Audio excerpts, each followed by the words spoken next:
C'est parti.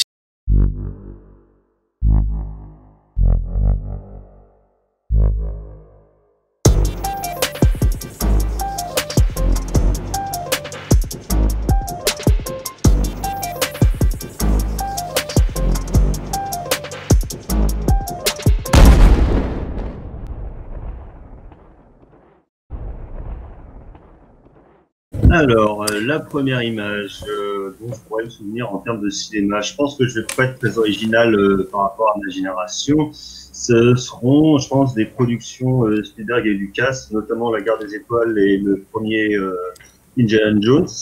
Star Wars, je sais que j'ai vu ça vraiment tout petit, je pense que j'avais 3 ou 4 ans, mais l'image qui m'a le plus marqué, je pense que c'est Indiana Jones, parce que j'ai vu ça vraiment petit, hein, je pense que je devais avoir 6 ans par là. Parce que vu que j'ai en fait deux frères qui sont plus grands que moi, à l'époque où eux découvraient des films, moi je les voyais en même temps qu'eux, ce qui fait qu'effectivement j'avais peut-être un peu plus d'avance sur le visionnage des films juste par rapport à eux, et c'est un truc qui m'a beaucoup marqué, cette vision du film d'aventure qui mélange à la fois un côté western, un pur film d'action, et moi je sais que c'est notamment le premier Indy, c'est le film qui m'a toujours marqué et qui, je pense, maintenant reste un de mes films préférés. C'est un film qui m'a vraiment marqué, et je pense que j'avais aussi de la chance parce que mes parents, mais surtout mon père, c'était pas des cinéphiles, mais c'était plutôt des cinéphages. Et à la maison, ils avaient énormément de VHS, beaucoup de trucs enregistrés à la télé. Donc, je sais pas, il devait y avoir 350 VHS, ce qui était déjà beaucoup, et de tous les genres.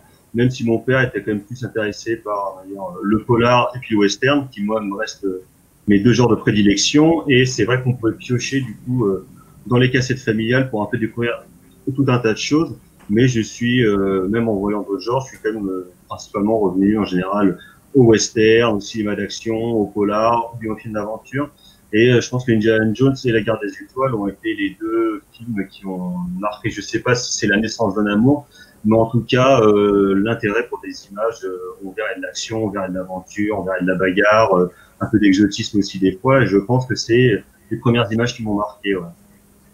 Et tu parlais de tes deux grands frères qui donc voyaient des films et que tu découvrais, enfin, vous découvriez ensemble ces films-là. Est-ce que tu as été contemporain de ces films-là? Quand je dis contemporain, c'est-à-dire est-ce que tu les as vus quand ils sont, pardon, quand ils sont sortis en salle ou tu les as vus plus tard en VHS? Non, ce sont des films que j'ai pas vus en salle parce que je suis trop jeune pour les avoir vus à l'époque de leur sortie, justement. Moi, j'ai bientôt 32 ans, donc du coup, Ah oui, j'étais oui, d'accord, ouais, oui, bah bien ouais, sûr. oui, effectivement. D'accord. Je suis encore un petit. Donc du coup, moi, j'ai découvert ça que bien plus tard, effectivement, en VHS, on va dire au milieu des années 90, je pense. Et peu après ces cassettes ou ces films qu'on voyait à la télé, là, on a commencé à m'offrir selon mes goûts, selon mes centres d'intérêt, on va dire, certains films qui correspondaient plus à mon âge, donc on va dire 6-7 ans, ou bien ce genre de choses.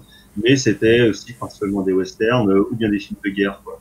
Et je sais que j'ai été du coup amené à voir certaines images. Je pense que j'étais peut-être un peu trop jeune d'ailleurs pour les voir, mais vu que mes grands frères les voyaient, moi aussi je les voyais.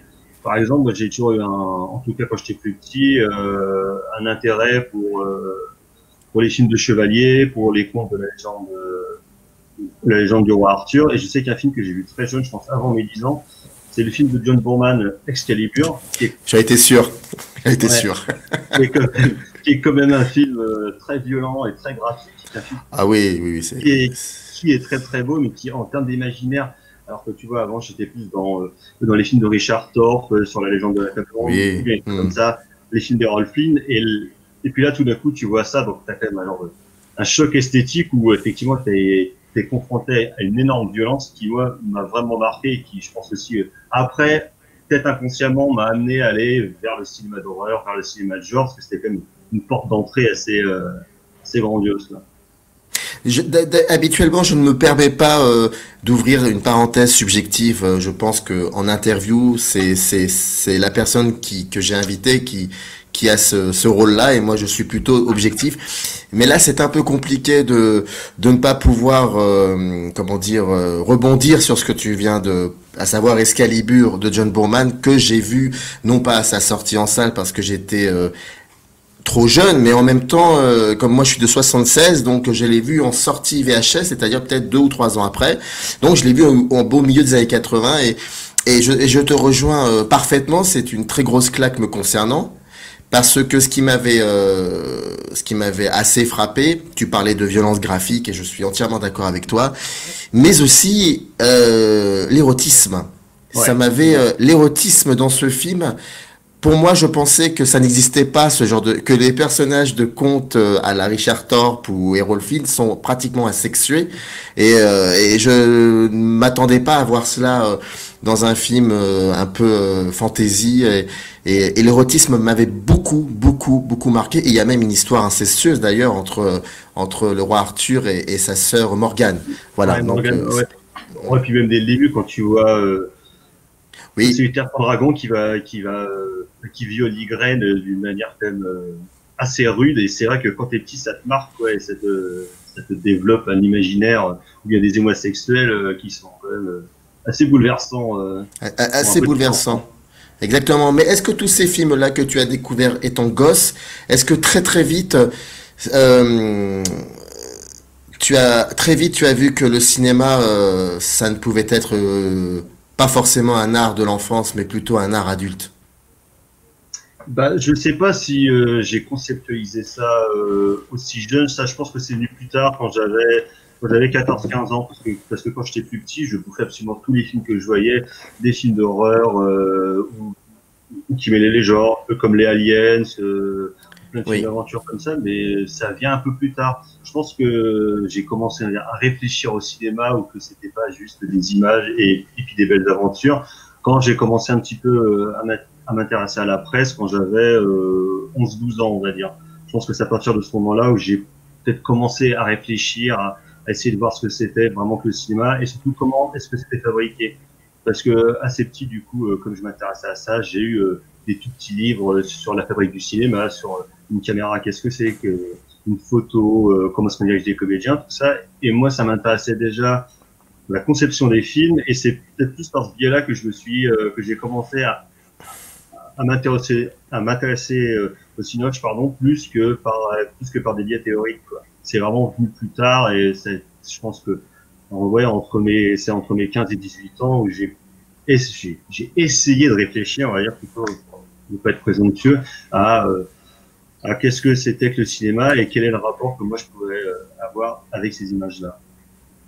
Mais qui c'est qui te met le pied à l'étrier, qui te passe comme ça des revues, de la presse? Est-ce que c'est toi tout seul par curiosité, ou sont tes grands frères, ou tes parents? Non, c'est moi tout seul, parce que mes grands frères ils regardent beaucoup de films, ils sont pas du tout cinéphiles, c'est pas des choses qui les intéressent, c'est de creuser les sujets. En tout cas, sur ce genre de problématique, c'est moi tout seul.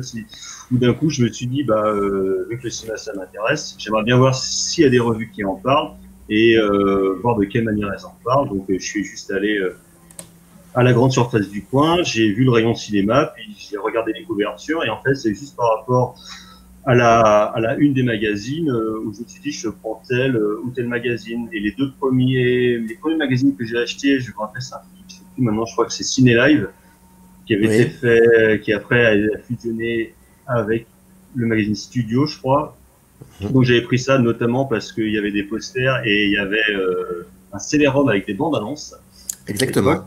Et au même moment, je crois que j'ai acheté mon premier numéro de Mad Movies, où Mhm. justement je trouvais ça assez chouette, parce qu'il y avait des photos dégueulasses de monstres, il y avait des filles un petit peu dénudées, et je me suis dit, tiens, c'était marrant. C'est des trucs que, en termes de cinéma, on ne me parle pas, parce que c'était pas la culture de mes parents, c'était pas la culture de mes frères, et des gens que je fréquentais à l'école, ou bien que mes parents fréquentaient.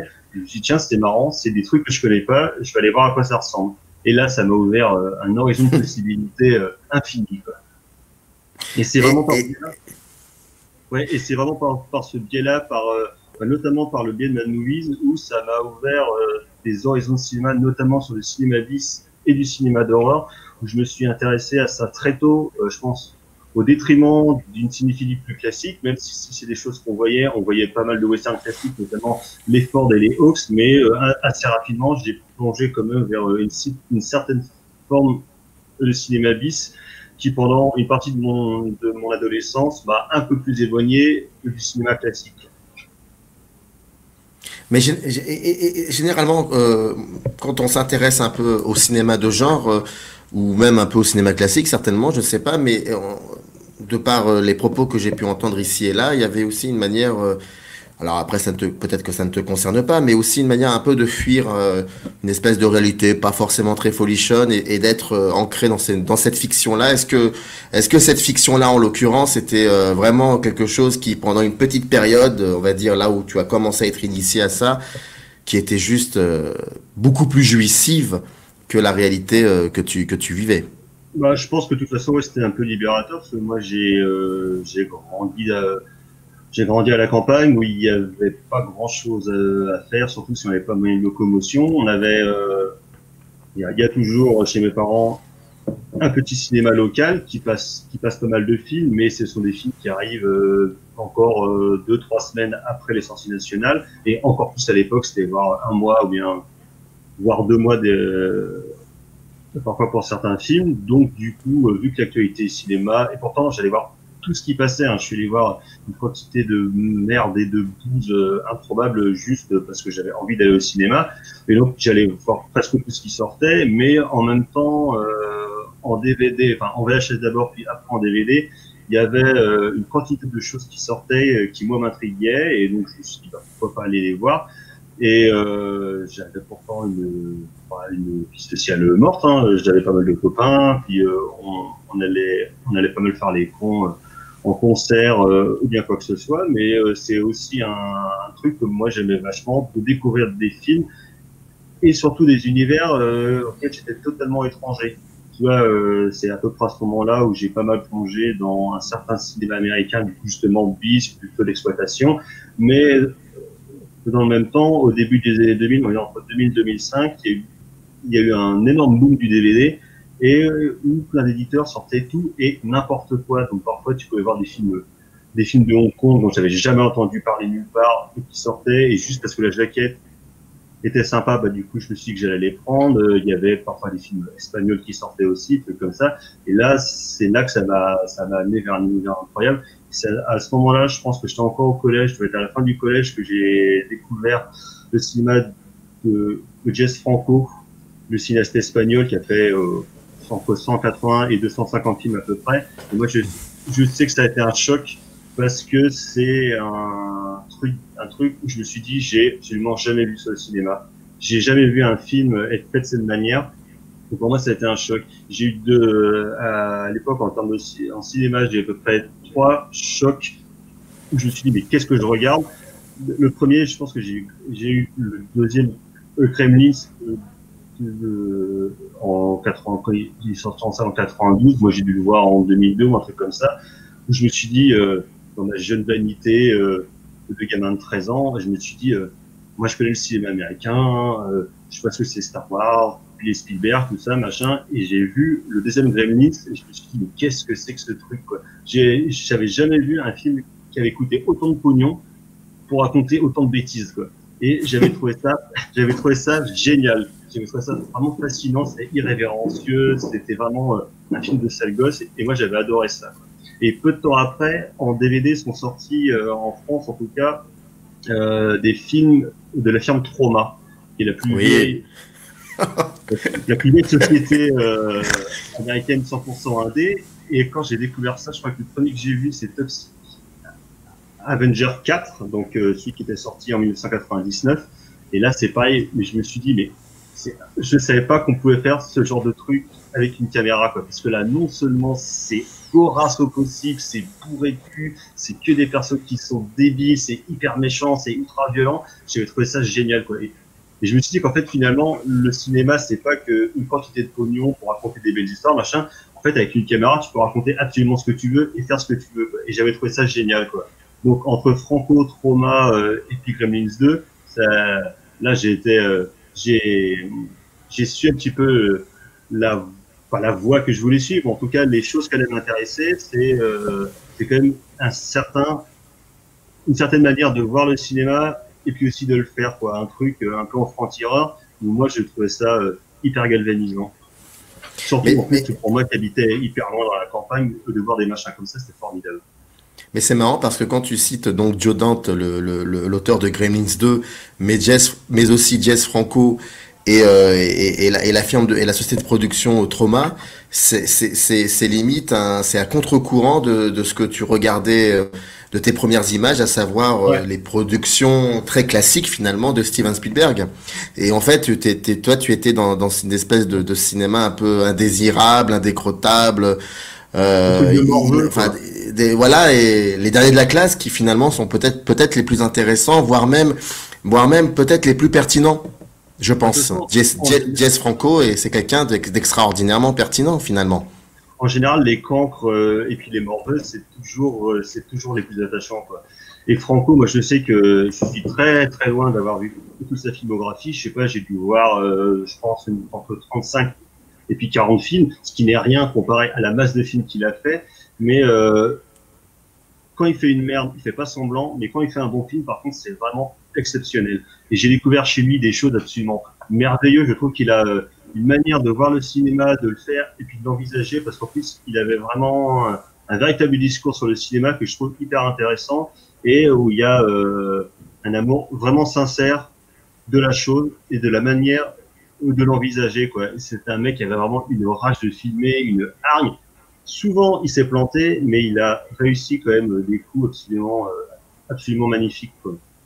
Et même Oui, encore, oui. puis même encore de voir que des films ressortent, qu'il y a maintenant, il y a quelques livres qui sont sortis, qui sont vraiment hyper bien faits, où il y a vraiment la parole du cinéaste. Là, c'est des choses qu'il y a 20 ans, je pensais jamais pouvoir lire, quoi. Je pensais que ça serait resté des fanzines qui seraient introuvables, ou bien des machins comme ça. Et finalement, il a quand même eu la reconnaissance qu'il méritait, surtout que lui, à l'inverse de pas mal de ses petits camarades du BIS ou bien du Z, le mérite amplement. Il y a eu récemment, il y a eu des bouquins sur Bruno Mattei ou sur Joe D'Amato qui sont des cinéastes qui sont sympathiques mais qui sont quand même extrêmement mauvais, quoi. Où tout d'un coup on fait une reconnaissance de ces cinéastes-là qui ont eu une importance en termes de production et en termes commerciaux, mais qui en termes d'art pur, on va dire, sont quand même extrêmement mauvais la plupart du temps.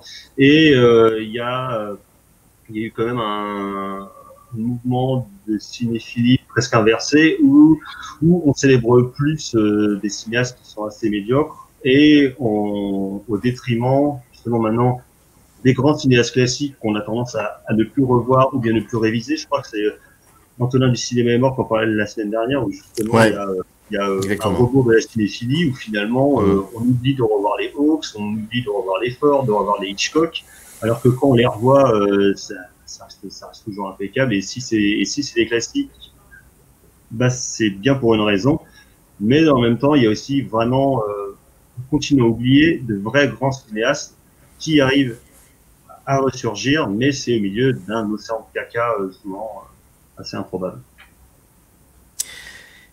Tu animes une émission depuis très longtemps avec pas mal, c'est très gentil dans ma bouche, hein, d'énergumènes, Ouais. mais parce qu'il faut vraiment vous écouter, hein, c'est en plus de votre passion indéfectible pour le cinéma, mais aussi, je sais pas si ça va te plaire ce que je vais te dire, mais vous êtes aussi d'une certaine manière des théoriciens, faut dire ce qui est, mais vous vannez énormément et c'est assez gratifiant. Mais c'est une émission de radio, donc il y a de la transmission, il y a surtout beaucoup de subjectivité et il y a beaucoup de paroles. Et moi, là, j'aimerais savoir, toi, à partir de quand, de quel moment t'as commencé réellement à parler, ou peut-être même parler et puis surtout peut-être écrire aussi sur les films que tu voyais sur le cinéma.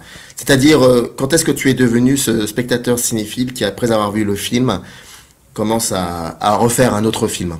Bah, quand j'étais ado, quand j'étais au collège, je pense, et puis début du lycée, j'avais pas beaucoup de potes qui étaient aussi passionnés que moi par le cinéma. Donc, j'écrivais principalement des critiques de films dans un cahier que j'avais, où je notais les films que je voyais, je mettais des notes, je mettais des fiches techniques, tout ça. Et c'est vraiment, je pense, à partir du moment où j'ai eu 17-18 ans, où j'ai commencé à traîner un petit peu sur des forums internet, où là, du coup, il y avait une vraie communauté de gens qui étaient aussi intéressés que moi par certaines formes de cinéma, et j'ai écrit un petit peu pour des webzines, notamment pour un webzine qui s'appelle Louvreuse, qui est plus trop actif maintenant, mais qui, Ah à une oui. époque 2010-2015, était très présent sur le net. Donc j'ai un petit peu écrit pour eux, j'ai pas mal écrit sur des forums. On avait, quand on était à la fac, après, on avait lancé une revue où on faisait des petites critiques ou bien des articles historiques, on va dire, pour être, parce que bon, c'était quand même assez limité, mais voilà, j'ai fait pas mal de trucs comme ça. Enfin, pas trop parce que je pense que c'est ma fainéantise surtout qui a pêché. C'est que j'aime bien écrire, mais écrire des critiques, c'est vraiment un boulot et surtout c'est extrêmement difficile. Alors, et je trouve que la radio, c'est peut-être de la facilité, mais je trouve ça beaucoup plus facile à faire, déjà parce que c'est beaucoup moins solitaire. Alors que quand tu es tout seul à écrire une critique chez toi, c'est quand même beaucoup plus difficile parce que du coup, tu ne réfléchis que par toi-même, tu n'as pas quelqu'un pour rebondir avec toi et c'est quelque chose de beaucoup plus solitaire et je trouvais ça beaucoup moins facile à faire que de la radio et j'étais très heureux quand mon ami Erwan Floclet, qui dirigeait l'émission à ce moment-là, m'a appelé en 2010 pour rejoindre l'émission et du coup, j'ai trouvé l'exercice absolument formidable et j'étais très heureux justement de participer à la fois avec des gens qui étaient très cinéphiles et surtout de faire de la radio parce que je trouve que c'est un des meilleurs médias qui soit. Je trouve que la radio, ça peut te donner une liberté à la fois de ton et puis dans la forme que dont beaucoup ne s'emparent pas assez et qui, je trouve, dont on n'a toujours pas exploité toutes les possibilités. Et quand j'écoute parfois ou je regarde des podcasts ou des vidéos sur YouTube, je suis parfois effaré en fait du manque d'inventivité des gens qui s'emparent de ces formats-là, que ce soit en vidéo ou bien purement en audio. Mais voilà, bah, je ne peux que rebondir sur, tu parlais on va revenir après sur l'émission de radio, mais là tu parlais de YouTube, qui est aussi un média depuis quelques années qui a vu comme ça une espèce de floraison de, euh, de nouvelles voix, de nouveaux visages qui parlent cinéma, questionnant cinéma, et il est vrai que ce média-là, ce YouTube Game, comme on dit, n'a pas forcément une très très bonne réputation parce que autant ça fonctionne énormément vu que beaucoup de gens voient ces vidéos-là et énormément de personnes, mais par rapport à la comment dire au milieu de la critique en général, ils sont un peu mal vus. Alors souvent parce que méconnaissance du cinéma ou alors restriction d'un certain cinéma et pas forcément absence de curiosité, etc., etc. Voire même parfois une idéologie qui peut être un peu réactionnaire aussi. J'en ai entendu, j'ai entendu ça. Toi qui anime une émission de radio depuis maintenant 10-11 ans, une émission qui existe depuis plus de 13 ans, hebdomadaire. Est-ce que déjà, d'une part, à un moment, tu t'es intéressé un peu à ce qui se passait là-bas sur YouTube? Et si oui, quelle conclusion tu peux en tirer de tout ça? Alors, je me suis intéressé un petit peu à ce qui se passait sur YouTube, mais déjà, il y a un point, c'est que face à la proposition qui est pléthorique sur YouTube, notamment en termes de podcasts et de chaînes vidéo sur le cinéma, tu peux pas en faire le tour. En général, toutes les recours, toutes les recherches seront trustées par les mêmes résultats. En France, notamment, tu auras du Randall, tu auras Fossoyeur de films, tu auras 15 000 autres mecs que je connais pas. Et moi, j'avais un petit peu regardé et très vite, par la forme, ça m'intéressait pas parce que j'ai vraiment du mal avec les gens qui se mettent en scène, qui parlent à la caméra comme s'ils étaient plus intéressants ou plus importants que leur sujet, où finalement c'est un genre d'ego trip et c'est ultra narcissique, ce qui moi m'intéresse pas quand on parle de cinéma, parce que finalement je m'en fous de voir les mecs qui parlent de cinéma, ce qui m'intéresse c'est juste s'ils ont des choses à dire sur les films qui sortent ou sur les films dont ils traitent. Et ouais, donc il y a quand même souvent un manque de curiosité, c'est toujours les mêmes sujets qui reviennent sur la table. Quand ici on fait des trucs sur le cinéma d'horreur, ça va être Argento, ça va être Carpenter, ça va être que des trucs qui ont été traités 40 milliards de fois, et ce qui m'intéresse pas du tout, parce que je suis pas un spécialiste, mais c'est des trucs que j'ai déjà lus, que j'ai déjà vu traiter, où je me suis déjà intéressé. Et en plus, au-delà de ça, en général, quand ils en parlent, il y a des erreurs factuelles qui sont hallucinantes. Et ce qui, comme quand on fait un podcast, quand on fait une émission ou quand on fait une chaîne YouTube, faut être quand même un petit peu sérieux, quoi. C'est-à-dire que si c'est pour balancer que des âneries et puis que des banalités, ça ne m'intéresse absolument pas. Et qu'en plus, ils font des erreurs en termes factuels sur les choses qui sont hyper facilement vérifiables, c'est-à-dire qu'il n'y a pas Wikipédia ou bien des forums de merde qui existent, quoi. Il faut quand même un petit peu de sérieux et il faut un petit peu bosser leur sujet. Moi, je dis pas que dans l'émission, on fait pas des erreurs non plus, ça nous arrive parce qu'on est pris dans le cul du direct et puis on se marche dessus, donc on peut raconter n'importe quoi, mais surtout quand on fait des vidéos où c'est quand même c'est du travail de prépa et puis de recherche, je trouve que ce sont des erreurs qui ne sont pas acceptables, quoi. C'est pas forcément de l'élitisme, mais c'est juste être quand même euh, avoir de l'exigence pour les gens qui vous regardent ou bien les gens qui vous écoutent. Et assez modestement, c'est ce qu'on essaye de faire nous dans notre émission. Je dis pas effectivement qu'il n'y a pas des ratés, mais c'est quand même faut avoir un peu de sérieux, quoi. Je vais te donner une anecdote et tu vas me dire si tu as envie de rebondir là-dessus. Un des youtubeurs que j'ai pu rencontrer et interviewer dans le cadre de l'émission Fait Croquer avait fait une vidéo sur le dernier film de David Fincher, Manque. Je crois même que j'en avais parlé peut-être avec Antonin, je m'en souviens plus, mais c'est pas grave. Et dans ce film et dans cette vidéo-là, il disait que pour comprendre un peu Manque, il faudrait d'abord découvrir ou revoir Citizen Kane. Et moi, je lui avais posé la question, mais alors, pourquoi pas? Moi, personnellement, je pense enfin, je pense qu'on peut regarder Manque sans avoir vu Citizen Kane. C'est pas, mais bon, ce n'est pas le sujet.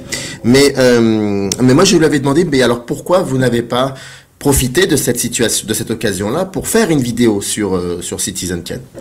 Et il m'a répondu que ça ne plairait pas finalement, que ça ne plairait pas parce que il y a plusieurs facteurs qui font que ça ne plaira pas à sa communauté et à savoir le noir et blanc, c'est un vieux film, c'est tout cela quoi. Et sur le coup, j'avais été effectivement assez oui, assez choqué, enfin pas choqué, mais assez intrigué par ce qu'il m'avait dit. J'imagine que pour la critique de cinéma, c'est d'abord de la curiosité avant tout, et ensuite la transmission. Mais avec le recul, je me dis que il est pas minoritaire finalement. Non, ils Il est sont pas pas minoritaire. minoritaires. Qu'est-ce que tu penses de cette anecdote? Il est pas minoritaire et je pense même qu'ils sont majoritaires parce que la plupart des vidéastes sur YouTube, de toute façon, leurs vidéos elles sont rémunérées. Enfin, elles sont soumises à de la thune. C'est comme ça qu'ils vivent, pas pour la plupart, mais pour certains en tout cas. Et effectivement, de toute façon, ils ont du coup des contraintes de commerce, des contraintes commerciales et des contraintes d'audience qui les obligent à faire certains sujets. Nous, je vois bien dans l'émission, quand on parle de films de patrimoine, c'est pas les émissions qui marchent le mieux. Tout de suite, si on fait une spéciale sur Fincher ou bien sur un gros truc d'actualité, ça va tout de suite mieux marcher, on aura plus d'écoute ou bien ce genre de choses. Donc, tu as des contraintes d'audience pour certains qui prennent vraiment ça en compte parce qu'ils veulent faire de l'audience, ils veulent que leur chaîne marche, ils veulent qu'ils soient vus. Et tout de suite, ça rentre en prise de compte dans la manière dont ils vont traiter les sujets. Et je trouve ça assez dommageable. Donc, à la fois, de toute façon, cette recherche absolue de l'audience. Et c'est un frein, finalement, à des choses qu'ils pourraient aborder. Ils auraient peut-être des choses qui seraient intéressantes sur certains sujets, mais finalement, ils se brident là-dessus. Et c'est à la fois une manque d'audace et une manque de prise de courage de la part des vidéastes ou bien des podcasteurs, mais aussi un manque de curiosité de manière générale de la part de l'audience, je pense, pour les films de patrimoine, ou bien pour le patrimoine de manière générale, quoi. Et le manque de culture en soi, c'est pas grave. Ce qui est dramatique, c'est le manque de curiosité, justement. Et je trouve qu'on a un manque de curiosité assez effrayant, où en général, on se repose sur ses acquis et sur ce qu'on connaît déjà, mais où on n'a pas envie d'aller voir autre chose, on n'a pas envie de découvrir d'autres choses. Et ce qui, je trouve, en termes d'art et surtout en termes de cinéma, où comme actuellement l'offre est tellement pléthorique qu'on s'y perd, que si on n'est pas intéressé par les choses qui sont ailleurs et surtout par les choses qu'on ne connaît pas, finalement, je trouve que ça ne sert à rien de continuer à voir des films, quoi. Si c'est toujours pour rester sur les choses que l'on aime déjà, sur les choses que l'on connaît, si on aime un film de super-héros, on va aller voir 40 milliards de films de super-héros qui existent, mais on n'ira pas. Mais par contre, ils n'iront pas voir des films de super-héros qui sont faits au Japon, qui sont faits en Corée, qui sont faits en Inde, qui sont faits sur le continent africain, quoi. Et le manque de curiosité, je trouve ça absolument, absolument dramatique. Et du coup, ouais, je pense que ces podcasteurs ou bien vidéastes-là participent à ce nivellement par le bas, non pas de la production, mais en tout cas que l'intérêt que le public pourrait avoir pour d'autres cinémas plus pluriels. D'où vient le titre, enfin, je veux dire, comment, oui, d'où vient le titre En attendant Godard, le titre de votre émission? Comment ça s'est Alors, passé? comment ça s'est passé? Donc, l'émission a eu sa première en octobre 2008 et en fait, ce titre d'émission devait être à la base le titre d'un court-métrage réalisé par deux amis, donc les frères Bonheur, qui quelques années avant avaient fait un pastiche d'un film d'Eric Rohmer qui s'appelait La Collectionnite. Et après, ils avaient pris, qui est visible sur YouTube, hein, si vous voulez aller le voir, qui après, ils avaient d'autres projets, notamment donc un pastiche de Godard, qui aurait dû s'appeler En attendant Godard. Le court-métrage ne s'est jamais fait pour plein de raisons différentes, et un jour, donc plusieurs amis ont décidé de faire une émission de radio. Il y avait des gens qui venaient de la fac de philo et d'autres qui venaient de la fac de cinéma, donc ils étaient 4, et ils cherchaient un titre. Ils se sont dit, bah tiens, pourquoi pas ça? C'est un peu con comme titre, mais c'est pas mal, ça marche, ça fait cinéma, ça fait référence culturelle, donc ça peut être intéressant, ça fait un bon type d'émission, et donc du coup, bah, c'est resté comme ça tout simplement. C'était déjà une référence à un film qui ne s'est pas fait, mais finalement, ça sonnait pas trop mal. Oui, En fait, et puis surtout, il faut pas quand même, il faut pas se leurrer. Je veux dire, quand on écoute, quand on prend le temps d'écouter, de vous suivre, vous insistez beaucoup sur le fait que vous pouvez parler, par exemple, de Jess Franco, comme vous pouvez parler d'Eric Rohmer. D'ailleurs, Eric Rohmer, c'est un leitmotiv. Hein. Très souvent, vous utilisez le, comme si c'était, voilà, c'est un peu un running gag, c'est un peu l'extrême, quoi. Donc, mais vous en parlez, vous parlez de tout, et donc c'est assez. On a eu des partisans de Rohmer dans cette émission parce qu'on a eu quand même un turnover sur pas mal de personnes qui viennent et qui partent pour des raisons diverses. En général, c'est pour des questions de travail, tout simplement. Vu qu'on est bénévole et on paye, en fait, pour faire cette émission, pour la diffuser à la radio et pour utiliser nos studios.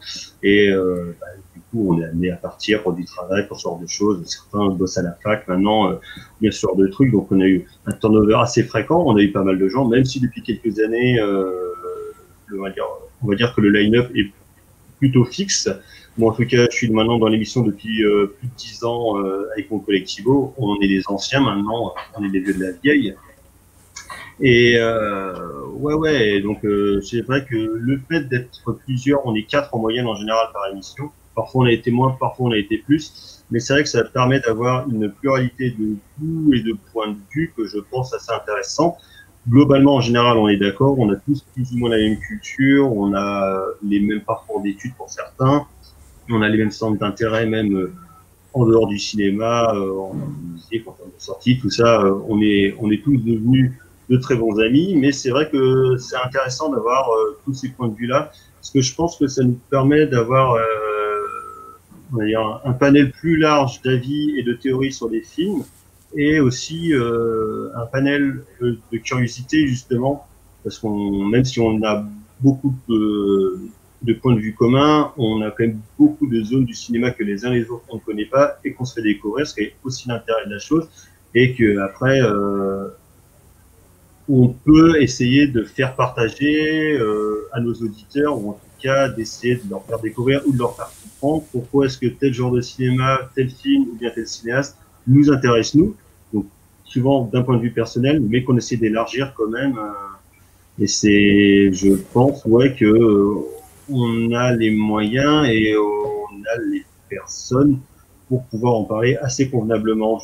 c'est pas qu'on ait la science infuse ou qu'on ne se trompe jamais, mais j'ai la prétention de penser quand même que on a un panel de gens dans cette émission qui viennent parfois juste pour faire une émission ou deux, ce qu'on appelle nos intérimaires de luxe, et qui nous permet quand même de parler de manière pas trop conne des films qu'on aime ou qu'on n'aime pas d'ailleurs, même si c'est de moins en moins le cas, et de parler des films qu'on n'aime pas. Mais d'ailleurs, quand on voit un peu vos émissions, vous ne parlez pas que de cinéma, enfin, pardon, vous ne parlez pas que des films, mais aussi vous faites parfois des émissions, beaucoup d'ailleurs spéciales, sur les musiques de films. Vous touchez donc à toutes les strates du processus de fabrication d'un film. Ouais, moi je sais que, comme je disais tout à l'heure, c'est un truc qui m'a toujours intéressé, la fabrication des films et puis les making-of, même si je sais que parfois on s'est pris la tête avec des potes justement sur le fait de savoir s'il fallait parler ou pas de la manière dont les films sont faits, alors que moi je pense que parler de la manière dont les films sont faits, avec les infos qu'on peut trouver nous à notre niveau, je trouve ça hyper important parce que ça éclaire à la fois sur le produit fini, sur l'aspect du film. Et je pense que savoir comment est-ce que les films sont faits, ça permet de mieux les aimer, tout simplement. C'est-à-dire que ce sera pas juste d'un point de vue théorique, mais de connaître la fabrication d'un film, tu peux mieux l'apprécier ou non, ou tu peux comprendre les contraintes qu'il y a eu. C'était le théoricien Jean-Guy Letra qui disait que un film est un documentaire sur son propre tournage, et je trouve ça hyper intéressant, parce qu'effectivement, en général, dans un film raté, par exemple, tu verras toutes les strates de problèmes qu'il y a pu y avoir sur un tournage, et je trouve que ça rend la chose encore plus intéressante, et de justement de découvrir la fabrication des films, de voir l'envers du décor. Moi je trouve que c'est important d'en parler parce que on ne fait pas une émission seulement pour dire notre avis sur les films, de dire que tel aspect est raté, que tel truc est moins bien, et puis ça c'est chouette, et puis machine elle joue bien, puis machin il est beau et tout, mais vraiment d'essayer d'apporter des éléments critiques, mais aussi de génétique, qui ne seront pas forcément dits justement par des gens sur YouTube, enfin, par certains vidéastes sur YouTube, tout ça. Je trouve que c'est en tout cas une des choses et un des aspects du cinéma et de la critique du cinéma de manière générale que je trouve le plus intéressant, en dehors de la théorie. Vous êtes une émission de radio, donc c'est hebdomadaire, donc on peut vous écouter à la radio, mais il y a aussi les podcasts, donc qui nous permettent, enfin moi, juste j'ouvre une petite parenthèse, une confidence, quand j'ai commencé à vraiment vous écouter, je ne vivais même pas en France, pour vous dire. Donc ça fonctionne. Et la question, elle est très bête en même temps et très simple. Est-ce que vous avez aujourd'hui un public ? Alors oui, et grâce à Internet, c'est une merveilleuse invention. Maintenant, on peut voir qu'il y a des gens qui nous écoutent, parce que quand avant sur l'ancien site de la radio, donc de la radio Syllab, on n'avait pas les stats, on n'avait pas les stats d'écoute ou bien ce genre de choses. Donc pour nous, en fait, on avait un peu l'impression de parler pas forcément parler dans le vide, mais on parlait pour les 5 pélos qui étaient perdus sur la bande FM, et donc on racontait un petit peu n'importe quoi. On sait pas. Et en fait, au bout d'un moment, on s'est rendu compte qu'on n'a pas non plus une audience extraordinaire, mais qu'on a quand même des gens qui nous écoutent et de manière régulière. Et là, on s'est dit, en fait, merde, on n'était pas en train de parler dans le vide, mais il y a vraiment des gens qui écoutent nos bêtises, quoi. Et ça n'a pas changé notre manière de fonctionner, mais c'est quand même, si ce n'est rassurant, en tout cas, c'est assez galvanisant quand même de savoir qu'il y a des gens qui, étonnamment, on se dit, mais pourquoi est-ce qu'ils écoutent les choses que nous, on raconte, et pourquoi est-ce que finalement, est-ce que notre avis de 4 personnes autour d'un micro serait plus intéressant que les discussions qu'on peut avoir au bar ou bien à la sortie d'un cinéma, et non pas que ça nous amène une exigence en plus, parce que je pense qu'on l'avait déjà, mais c'est vrai que vu qu'on ne sait pas forcément par qui on est écouté, par quel niveau, que ce soit des étudiants, que ce soit des universitaires, je sais qu'il y en a qui nous écoutent, donc ça oblige quand même à faire une remise à niveau en termes de vocabulaire et en termes peut-être d'explication aussi. Non pas qu'on essaye de niveler par le bas, mais vu qu'on ne sait pas qui nous écoute, on essaye quand même parfois de rappeler des choses qui pour nous sont des évidences. Quand on parle de certains cinéastes, par exemple, je ne sais pas si on parle de Cimino, qui est un peu une de nos marottes, ou bien de Sam Peckinpah, il faut quand même se rappeler que des gens qui nous écoutent ne connaissent pas le cinéma de Sam Peckinpah que nous on connaît. Donc finalement, c'est on oublie un peu que rappeler pourquoi certains cinéastes sont importants aussi, certains cinéastes qu'on aime et qui ont contribué à forger notre cinéphilie sont importants pour nous et pourquoi est-ce qu'ils sont importants même dans l'histoire du cinéma de manière générale, il faut le rappeler. Et c'est vrai que le fait de savoir qu'on a quand même une audience qui certes n'est pas très importante, mais une audience quand même, ça nous force, mais c'est vrai que ça fait un bon petit exercice et même parfois on a des retours d'auditeurs, ce qui fait toujours très plaisir. En général, c'est plutôt des retours positifs, sauf quelquefois pour dire qu'on dit du mal de leur film et qu'on est des cons. Mais bon, c'est le lot de parler à la radio et puis de faire la critique de manière générale, d'avoir des feedbacks qui sont pas toujours terribles, mais ça fait plaisir quand même. Pendant la période du confinement, j'imagine que s'il y a eu pas mal de chamboulements. On va pas expliquer pour quelles raisons, ne serait-ce que pour dire peut-être que les salles de cinéma sont fermées, donc c'est un chamboulement. Est-ce que vous pensez un petit peu à l'après-confinement, parce qu'un jour ou l'autre, il faudra que ça se termine tout ça, et on espère très vite. Mais est-ce que vous dites qu'il faudra peut-être profiter de cette nouvelle vie, ou je sais pas comment on peut dire ça, pour peut-être repenser autrement la structure de l'émission, ou alors pas du tout, continuer sur une vitesse de croisière? Je sais pas, pour l'instant, c'est vrai qu'on est sur une petite vitesse de croisière depuis quelques années parce que le format de l'émission a un peu changé quand même au fil des années. Parce qu'il y a encore une dizaine d'années, on faisait quasiment que de la sortie salle. Parce qu'il y Mhm. avait beaucoup de trucs qui sortaient, et puis on allait tout voir, hein, y compris des trucs pas possibles qui étaient vraiment nuls. Et on faisait énormément de films dans une seule émission. Parce que donc l'émission, elle fait 58 minutes à peu près de manière générale. Et il y a une dizaine d'années, on traitait de 6, 7 films parfois en une seule émission, sans côté les pauses musicales. Donc ça laissait très très peu de temps pour parler des films. Et là, on s'était rendu compte que en fait, ça ne nous plaisait plus du tout. À la fois parce qu'on parlait de films qu'on n'aimait pas forcément et on était bêtement et puis purement méchants et puis agressifs, ce qui pendant 2 ou 3 émissions est assez marrant à faire, quoi, de dire du mal en général parce qu'on rigole bien, tout ça, mais ça ne nous intéressait plus, quoi. Donc déjà, on s'était pas astreint, mais on ne s'obligeait plus à aller voir des films qu'on savait pertinemment n'allaient pas nous plaire, comme les films de Zack Snyder, par exemple, qui est un cinéaste que j'exècre par tous les pores de ma peau. Et on s'est dit, on va plutôt se concentrer sur des choses qu'on aime et faire moins de films pour en parler plus longuement. Ce que je trouve plus intéressant, parce que justement, tu as un discours critique et une vraie discussion qui s'engage, pardon, qui est plus intéressante à la fois pour nous et puis pour l'auditeur. Et ouais, donc le fait de faire des chroniques plus longues, je trouve ça plus intéressant, même si on reste dans le standard d'une émission d'1 heure. Et je sais pas si la réouverture des salles de cinéma dans l'année, espérons, ou le retour en salle va changer notre manière de faire. Puisque, de toute façon, on sera aussi tributaire des films qui vont sortir en salle ou non, ou qui vont Mhm. passer à Rennes, là où on habite, et là où on fait notre émission. Parce que vu qu'on n'est pas à Paris non plus, on n'a pas toute la palme de films qui peut sortir en France. On est limité à une certaine tranche de films qui passent à Rennes, même si quand même depuis plusieurs années ça a changé, puisque il y a pas mal de films que les distributeurs envoient non pas pour des projets presse en salle, mais ils envoient des liens, ils envoient parfois des DVD, ce qui effectivement pour nous a aussi changé notre manière de faire et de concevoir l'émission, parce qu'on parlait du coup plus de films qui ne sortaient pas à Rennes, mais qui étaient sortis dans d'autres salles en France et puis dans d'autres réseaux. Ce qui a quand même beaucoup changé notre manière de faire l'émission et de parler des films.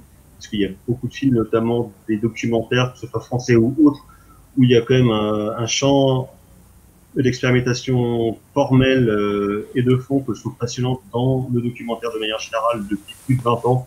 Je trouve que c'est là qu'il y a la plus grande exploration de forme dans le cinéma de manière générale, mais des choses qui passaient pas du tout chez nous. Et là, finalement, grâce à ces liens presse, on peut faire ce travail-là et ce qui, je trouve, aussi change notre émission parce qu'on n'est plus obligé de parler que de purs trucs de fiction qui sortiraient à Rennes ou bien en Bretagne, mais on peut élargir notre champ et ce qui, je pense, a enrichi l'émission considérablement depuis ces dernières années. Et donc, oui, pour répondre à ta question, je ne sais pas si l'Armateur de cinéma va changer, mais en tout cas, nous, je pense pas que ça va fondamentalement changer la manière dont on parle des films, mais en tout cas, c'est sûr que ça va changer la manière de les voir, vu que déjà la moitié des grosses prods américaines vont sortir en ligne, que ce soit sur Amazon, Apple ou bien Netflix. Donc, de toute façon, c'est obligé que ça change le mode de consommation dont on les voit. Même moi d'ailleurs, je préférerais limite voir les nouvelles productions chez moi, mais voir des films de patrimoine en salle. Parce que quand je vois le nombre de films de patrimoine qui ressortent en DVD, en Blu-ray, c'est absolument phénoménal. Il y a plein de films incroyables, mais c'est des films que j'aimerais voir au cinéma pour le coup. Quoi. Que ce soit des films de Ishikawa, des films de Komichini qui ressortent, moi j'aurais envie de les voir en salle, quoi, et pas sur ma télé chez moi. À l'inverse, de nouvelles productions récentes, que ce soit des films d'action ou bien ce genre de trucs.